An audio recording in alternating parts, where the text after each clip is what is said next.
Shrimad home remedies में आपका स्वागत है और हम आपको बताएंगे भीष्म पितामह के रहस्यों के बारे में। 7 रहस्य हम आपको पार्ट 1 में बता चुके हैं। अब हम आपको बताने जा रहे हैं भीष्म पितामह का 8वां रहस्य। कि 8वां रहस्य क्या था? अभी सत्यवती के शांतनु से उत्पन्न दोनों पुत्र चित्रांगन और विचित्रवीर की मृत्यु हो जाने के बाद सत्यवती भीष्म से बार बार अनुरोध करती है कि पिता के अंश को चलाने के लिए अब तुम्हें विवाह कर पुत्र उत्पन्न करना चाहिए।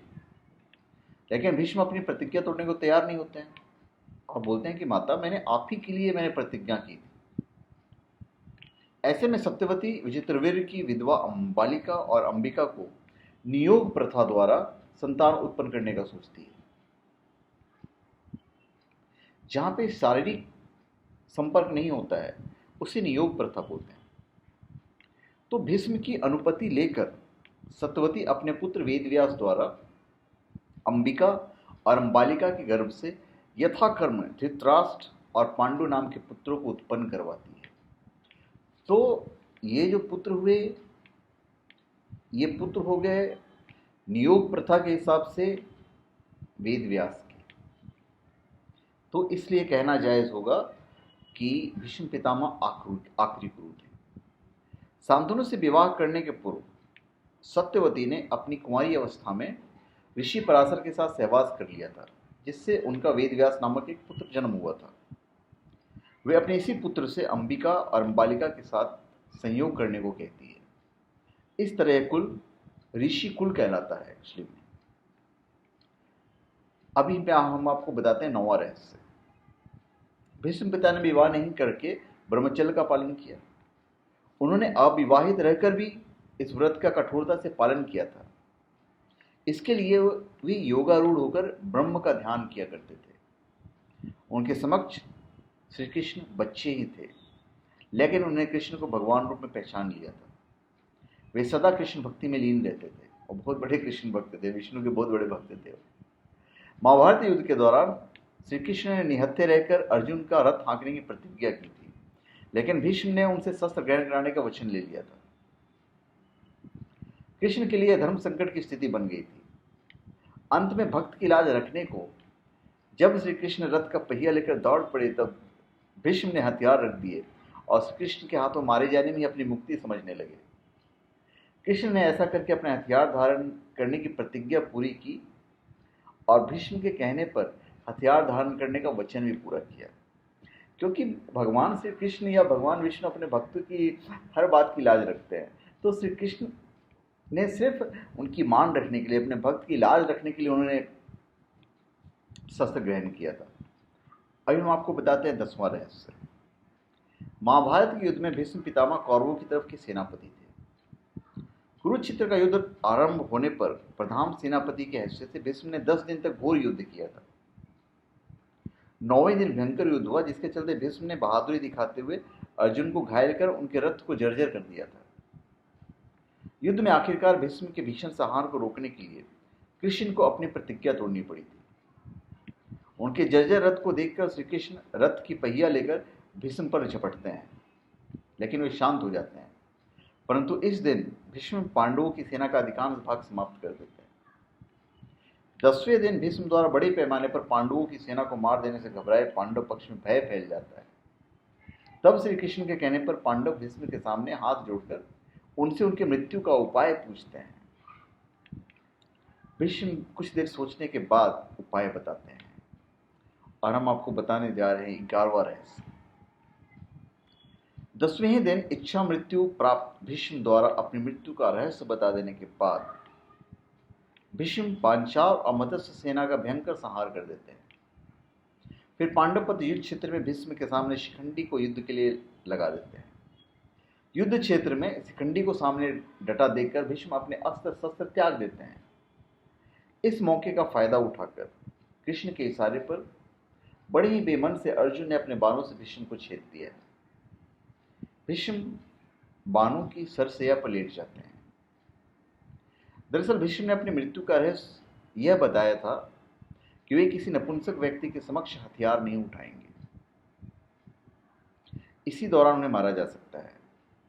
इस नीति की तरह युद्ध में भीष्म के सामने शिखंडी को उतारा जाता है, और शिखंडी भी पूर्व जन्म में वही थी जिसका इन्होंने तिरस्कार किया था और शादी करने के लिए मना कर दिया था। भीष्म अर्जुन को तीरों से छेद देते हैं और वे कराहते हुए जमीन पर गिर पड़ते हैं। तब भीष्म की गर्दन लटक जाती है। तब वे अपने बंधु बांधव और वीर सैनिकों से कहते हैं कि वह मुझे तकिया चाहिए। और 12वां रहस्य हम आपको बताते हैं। भीष्म के सर सैया पर लेटने की खबर फैलने पर कौरवों की सेना में हाहाकार मच जाता है। दोनों दलों के सैनिक और सेनापति युद्ध करना छोड़कर भीष्म के पास एकत्रित हो जाते हैं।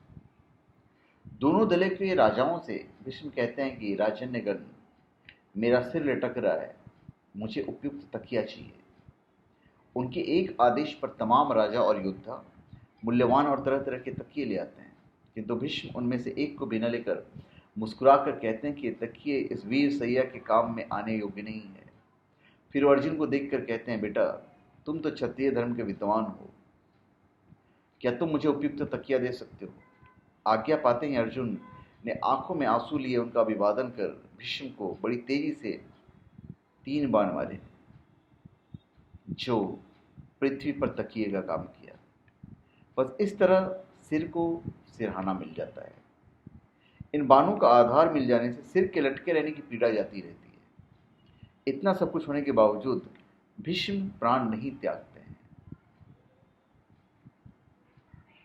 वो चाहते थे कि सूर्य का उत्तरायण हो जाए, लेकिन सरसैया पर लेटने के बाद भीष्म प्राण क्यों नहीं त्यागते हैं, जबकि उनको पूरा शरीर तीर से छलनी हो जाता है, फिर भी वे इच्छा मृत्यु के कारण मृत्यु को प्राप्त नहीं होते हैं।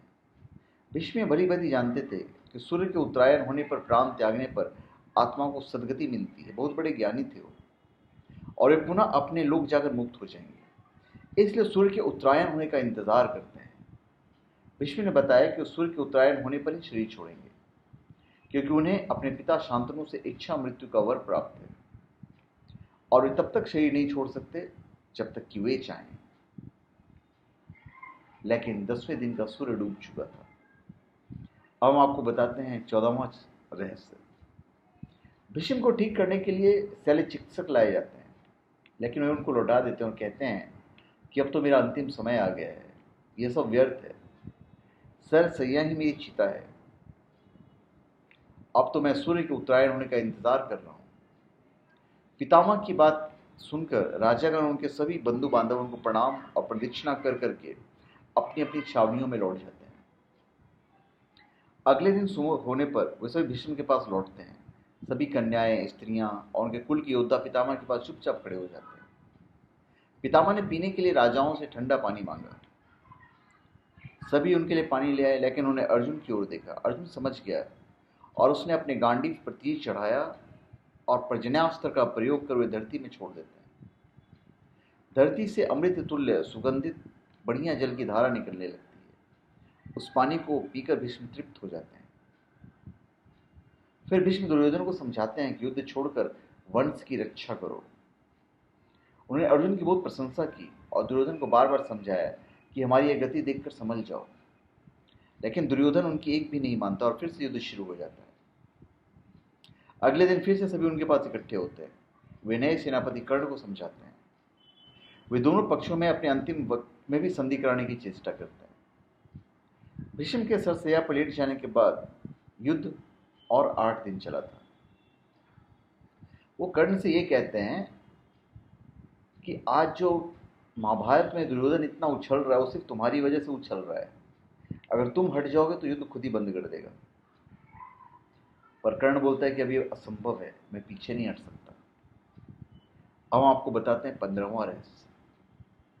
भीष्म यदि सरसैया पर पड़े हुए थे, फिर भी उन्होंने श्री कृष्ण के कहने से युद्ध के बाद युधिष्ठिर का शोक दूर करने के लिए राजधर्म, मोक्ष धर्म और आप धर्म आदि का मूल्यवान उपदेश बड़े विस्तार के साथ दिया है। इस उपदेश को सुनते ही युधिष्ठिर के मन से ग्लानि और पश्चाताप दूर हो जाता है। बाद में सूर्य के उत्तरायण होने पर युधिष्ठिर यदि सगे संबंधी, पुरोहित और अनन्य लोग भीष्म के पास पहुंचते हैं। उन सबसे पितामह ने कहा कि सरसैया पर मुझे 58 दिन हो गए। 58 दिन तक वो सरसैया पर लेटे हुए थे। मेरे भाग्य से माघ महीने का शुक्ल पक्ष आ गया है। अब मैं शरीर त्यागना चाहता हूँ। इसके पश्चात उन्हें सब लोगों से प्रेम पूर्वक विदा मांगकर शरीर त्याग दिया। सभी लोग भीष्म को याद करके रोने लगे। युधिष्ठिर तथा पांडवों ने पितामह का शववृद्ध शव को चंदन की चिता पर रखकर दाह संस्कार किया।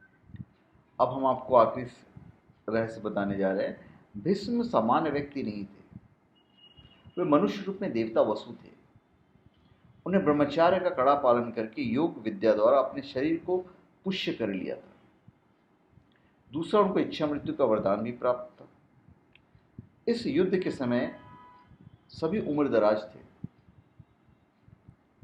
जहां तक गणना की गई है तो उस समय, युद्ध के समय, अर्जुन 60 वर्ष को क्रॉस कर चुके थे। कृष्ण लगभग 83-85 वर्ष के थे और भीष्म उस वक्त 150 वर्ष के थे। उस काल में 200 वर्ष की उम्र होना सामान्य बात थी। बौद्धों के काल तक भी भारतीयों की समान उम्र 150 हुआ करती थी। इसमें शुद्ध वायु, वातावरण और योग ध्यान का बड़ा योगदान था। भीष्म जब युवा थे तब कृष्ण और अर्जुन भी नहीं हुए थे। माना जाता है कि भीष्म ही युद्ध में सबसे अधिक उम्र के थे। उन्हें राजनीति का ज्यादा अनुभव होने के कारण वेद व्यास ने संपूर्ण महाभारत में भीष्म को राजनीति का केंद्र बनाकर राजनीति के बारे में उन्होंने जो भी कहा उसकी प्राथमिकता से उल्लेख किया है। और अनुशासन पर्व वगैरह में भीष्म पितामह ने हम लोगों के लिए ऐसी ऐसी बातें कही हैं जिसको फॉलो करके हम अपने ज़िंदगी की ऊंचाइयों पर पहुंच सकते हैं। तो धन्यवाद। आप हमारे चैनल पे सब्सक्राइब करें और अपने कमेंट दीजिए। धन्यवाद।